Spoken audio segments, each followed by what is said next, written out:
Promo റിവ്യൂയിലേക്ക് എല്ലാവർക്കും സ്വാഗതം. ഈ റിവ്യൂ ഇഷ്ടപ്പെടുവാണെങ്കിൽ ഒന്ന് ലൈക്ക് ചെയ്തും സബ്സ്ക്രൈബ് ചെയ്തും സപ്പോർട്ട് ചെയ്യണേ. അപ്പോൾ അലീനയുടെ കഷ്ടപ്പാടൊക്കെ കാണുമ്പം കൃഷ്ണമോൾക്ക് ആകെ വിഷമാണ്. അതുകൊണ്ട് കൃഷ്ണമോൾ അലീനെ സഹായിക്കാനായിട്ട് അടുക്കളയിൽ കയറുന്നുണ്ട്. അന്നേരം ഒരു കൊച്ചു വർത്താനമൊക്കെ പറഞ്ഞ് അലീനെ കൃഷ്ണമോളുടെ പുറകിൽ നിന്ന് വന്നിങ്ങനെ കെട്ടിപ്പിടിച്ചെന്ന് വർത്താനം പറയുവാണേ. അപ്പോൾ അത് കണ്ടുകൊണ്ടാണ് വൈജയന്തി വരുന്നത്. വൈജയന്തിക്ക് അതൊട്ടും അങ്ങ് ഇഷ്ടപ്പെട്ടില്ലല്ലോ. അതുകൊണ്ട് കൃഷ്ണേ എന്ന് വിളിച്ച് അലറി വിളിച്ചുകൊണ്ടാണ് വരുന്നത്. എന്നിട്ട് ചോദിക്കും, ഈ പണിയൊക്കെ ചെയ്യാൻ വേണ്ടിയാണ് ഇവളെ ഇവിടെ നിർത്തിയേക്കുന്നത്, പിന്നെ നീ എന്തിനാണ് ചെയ്യുന്നത് എന്ന് ചോദിക്കുമ്പം കൃഷ്ണ വളരെ കൂളായിട്ട് പറയുവാണ്, ഇവൾക്ക് ഇപ്പം റെസ്റ്റ് പറഞ്ഞിട്ടുണ്ട് ഡോക്ടർ, അത് മാഡത്തിന് അറിയത്തില്ലായിരുന്നു എന്ന്. കൃഷ്ണമോൾ അങ്ങനെ മുഖത്തടിച്ച് ചോദിക്കും എന്ന് അറിയില്ലാത്തതുകൊണ്ടായിരിക്കും പെട്ടെന്ന് മുഖം അങ്ങ് മങ്ങിപ്പോകുന്നുണ്ട് വൈജയന്തിയുടെ. ഇതെല്ലാം കഴിഞ്ഞ് അലീന റൂമിൽ ചെന്ന് കഴിയുമ്പോൾ മുത്തശ്ശിക്കൊരു സംശയം. മുത്തശ്ശിയോട് വൈജയന്തി പറഞ്ഞിട്ടുണ്ടായിരുന്നല്ലോ, അങ്ങ് ആഗ്രയിലെ കാര്യം അവൾക്ക് എന്തെങ്കിലും അറിയാവോ എന്ന് അമ്മ ചോദിച്ചു നോക്കണമെന്ന് പറഞ്ഞിട്ടുണ്ടായിരുന്നല്ലോ. അതുകൊണ്ട് തന്നെ അത് ഡയറക്റ്റ് ചോദിക്കാൻ കഴിയില്ലാത്തത് കൊണ്ട് മുത്തശ്ശി ഇങ്ങനെ വളഞ്ഞു ചുറ്റി ചോദിക്കുകയാണ്. അന്നേരം അലീന ചോദിക്കുന്നുണ്ട്, എന്താ മുത്തശ്ശി, എന്തോ കുഴപ്പമുണ്ടല്ലോ എന്ന്. എന്ത് കുഴപ്പം? ഒരു കുഴപ്പവും ഇല്ല എന്നൊക്കെ പറഞ്ഞ് മുത്തശ്ശി രക്ഷപ്പെടാൻ നോക്കുന്നുണ്ട്.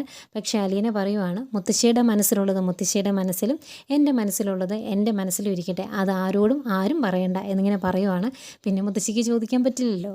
പിന്നീട് നമ്മുടെ ബാലചന്ദ്രനെ കാണിക്കുന്നുണ്ട്. ബാലചന്ദ്രൻ മുത്തശ്ശിയുടെ അടുത്തേക്ക് വരുന്നു. പിന്നെ സുഖവിവരമൊക്കെ ഒന്ന് ചോദിക്കുന്നു. ഇതെല്ലാം കഴിഞ്ഞപ്പോൾ ഈ പോകാൻ തുടങ്ങുമ്പം ചോദിക്കുവാണ്, അമ്മയുടെ ഫോൺ എന്തി അമ്മയെന്ന്. അന്നേരം മുത്തശ്ശി ആ ഫോൺ എടുത്ത് കൊടുക്കും.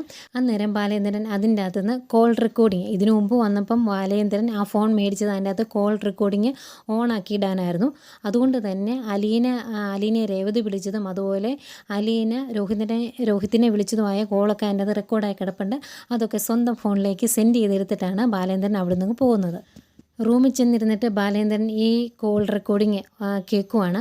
അന്നേരം അതിൻ്റെ അകത്ത് അലീന പറയുന്ന ആ കാര്യമുണ്ട്, എടാ മോനെ, എനിക്ക് ഇനിയും പോലീസിനോട് പോയി പറയാം, ആ ദിവസം നീയും ഹരിയും കൂടി എന്നോട് എന്താ ചെയ്തതെന്ന്, അത് ഞാൻ പോയി പറഞ്ഞാലുണ്ടല്ലോ എന്ന് അലീന പറയുന്നുണ്ടായിരുന്നല്ലോ ഫോൺ വിളിച്ചപ്പോൾ. അത് കേട്ടിട്ട് ഞെട്ടി എഴുന്നേൽക്കുന്ന ബാലേന്ദ്രനെയാണ് കാണിക്കുന്നത്. ബാലേന്ദ്രന് എന്തൊക്കെയോ സംഭവങ്ങൾ നടന്നിട്ടുണ്ട് എന്നറിയായിരുന്നു. പക്ഷേ അതിൻ്റെ അകത്ത് രോഹിത്തും ഹരിയും ഒക്കെ ഉള്ളൊരു പ്രശ്നമായിരുന്നു, അവന്മാരാണ് ഇതെല്ലാം ഒപ്പിച്ചത് എന്നറിയില്ലായിരുന്നു.